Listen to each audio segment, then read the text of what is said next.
ፈገግታዋ በሚሊዮን የሚቆጠሩ ሰዎችን አስደምሟል። በዓለም ላይ ካሉት በጣም ታዋቂ ከሚባሉት ጥንታዊ ስዕሎችም አንዷ ናት። ነገር ግን ስለ ሞናሊዛ ማንነት በውሉ የሚታወቅ ነገር የለም። ሞናሊዛ ማን ነች?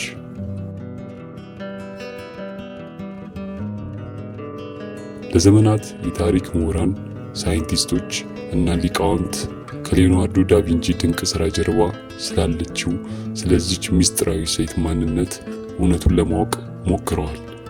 በዛሬው ዝግጅታችንም ስለ ሞናሊዛ ማንነትና በስዕሉ ውስጥ ስላለው አስገራሚ ምስጢሮች እንመለከታለን። እስከ ዝግጅቱ ፍጻሜ ድረስ አብራችሁን ቆዩ።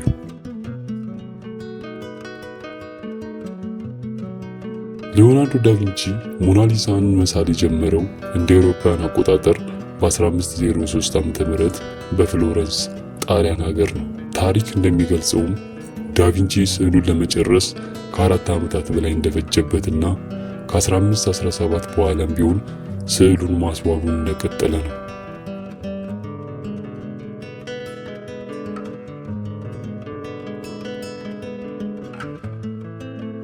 በእይታ ደረጃ ስዕሉ አነስተኛ መጠን ያለው ሲሆን ዳቪንቺ ስለ ምስጢራዊ ፈገግታም ሆነ ስለ ማንነቷ በይፋ የገለጸው ነገር የለም።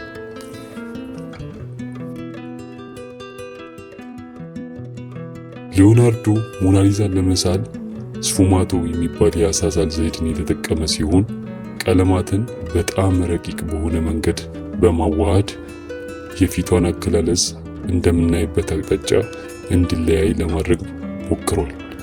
አንዳንዶች ፈገግታዋ ምስጢራዊ ኮድን የያዘ ነው ሲሉ ይደመጣሉ። ይህ ብቻ ሳይሆን አንዳንድ ሳይንቲስቶች የሞናሊዛ ፈገግታ እንደምናይበት አቅጣጫ ደስታን ወይም ሐዘንን ከፊቷ ላይ ማንበብ እንደሚቻል ይገልጻሉ።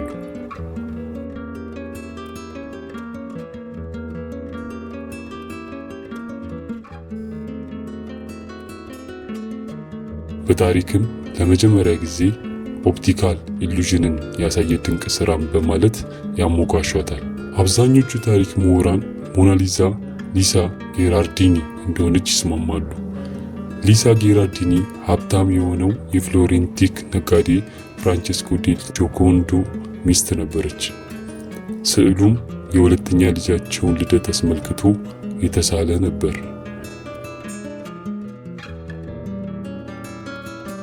ነገር ግን እዚህ ጋር የሚነሳ አንድ ትልቅ ጥያቄ አለ።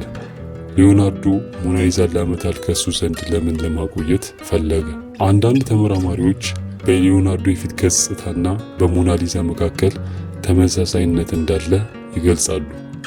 ይህም ሊዮናርዶ ራሱን በሴት አምሳያ ሲስል ሞናሊዛን እንደሚመስል ሲገልጹ ነው። ባለሙያዎች እንደሚሉት ሊዮናርዶ በነገሮች ላይ ጥልቅ የሆነ ምርምር ማድረግ የሚወድ ሰው እንደመሆኑ መጠን በወንድና በሴት መካከል ያለውን የጾታ የማንነትና የውበት ልዩነት ለመግለጽ እና ለማጥናት ያደረገው እርምጃ እንደሆነ ይገልጻሉ። ይህም ሞናሊዛን ለመሳል እንዳበቃው አክለው ያስቀምጣሉ።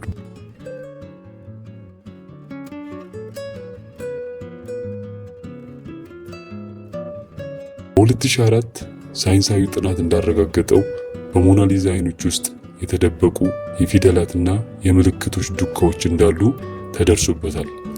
አንዳንዶች እነዚህ ፊደላት የሞናሊዛን ማንነት ወይም ከሊዮናርዶ ራሱ የተላኩ ምስጢራዊ መልእክትን እንደያዙ ይገምታሉ።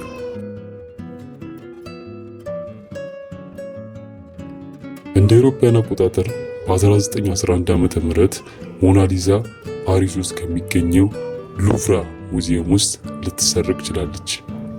የተሰረቀችውም የእጅ ባለሙያ በሆነው ጣሊያናዊ ቪንሴንዞ ፔሩጊያ ነው። ከ2 ዓመት በላይም በሚኖርበት አፓርተማ ውስጥ ደብቆ አቆይቷታል።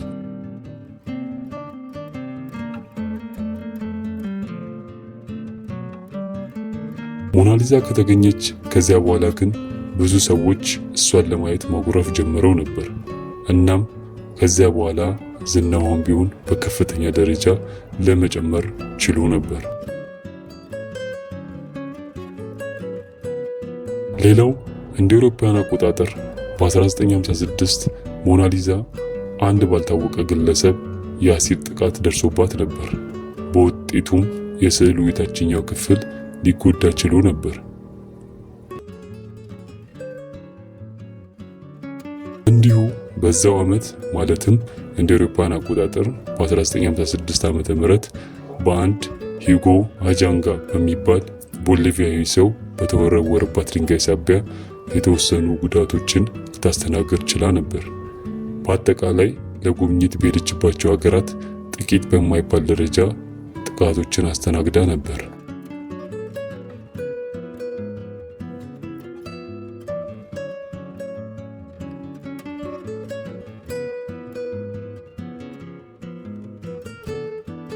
ታዲያ በአሁኑ ሰዓት ጥይት በማይበሳው መስታወት ውስጥ ሆና ይህችን ማንነቷን አሁንም ድረስ አከራካሪ የሆነችው ሴትን ለማየት የሚመጡ በሚሊዮን የሚቆጠሩ ሰዎችን በማስተናገድ ላይ ትገኛለች። ታዲያ አንዳንዶች እንደሚሉት ከሆነ ለሞናሊዛ በዚህ ደረጃ ዝነኛ የመሆን ምስጢር አንድም የመሰረቋ ምክንያት እንደሆነ ያወሳሉ።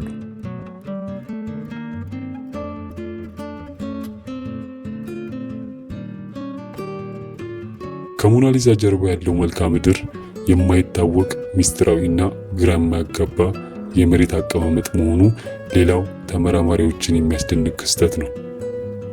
በስዕሉ ውስጥ ያለው ወንዝ፣ ድልድይና እንግዳ የሆኑ ተራሮች ምናልባትም በጣሊያን ውስጥ ያለ ሚስጥራዊ ቦታን የሚገልጽ ድብቅ ካርታ ነው ሲሉም ግምታቸውን ያስቀምጣሉ። የስነ ልቦና ባለሙያዎች የሞናሊዛ ፈገግታ እጅግ ሚስጥራዊ እንደሆነ በመግለጽ ፈገግታዋ የማወቅ ጉጉትን ለማነሳሳት ሆን ተብሎ የተነደፈ እንደሆነ አድርገው ያስባሉ። ዛሬም ድረስ ባለሙያዎች የሞናሊዛ ቁጥብ የሆነ ሚስጥራዊ ፈገግታ ለመንገር የፈለገችው ነገር እንዳለ የሚገልጽ የሚያስደምምም እንዲሁ የሚያስፈራም አድርገው እንደወሰዱት ነው። እንዲሁ በምርምር በተገኘ ውጤት በሞናሊዛ አይኖች ውስጥ ትናንሽ ፊደላት ተቀርጸው እንደሚገኙ ተደርሶበታል። እነዚህም የኤል እና የሲ ፊደላትን የሚያሳዩ እንደሆኑ ታውቋል። ይህም የስሟ መጀመሪያን የሚጠቁሙ ወይም ደግሞ የሊዮናርዶ ፊርማ ሊሆኑ እንደሚችልም ተገምቷል። ታዲያ እውነተኛዋ ሞናሊዛ ማናት? ሊሳ ጌርዳኒ ወይንስ ሊዮናርዶ ዳቪንቺ? ወይስ የሰው ልጅ ያልደረሰበት ሌላ ሚስጥር አለ?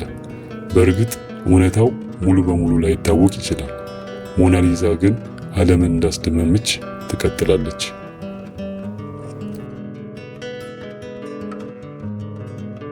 እንዲህ አይነት ድንቅ ታሪኮችን ከወደዱ ሰብስክራይብ ማድረጉን አይርሱ።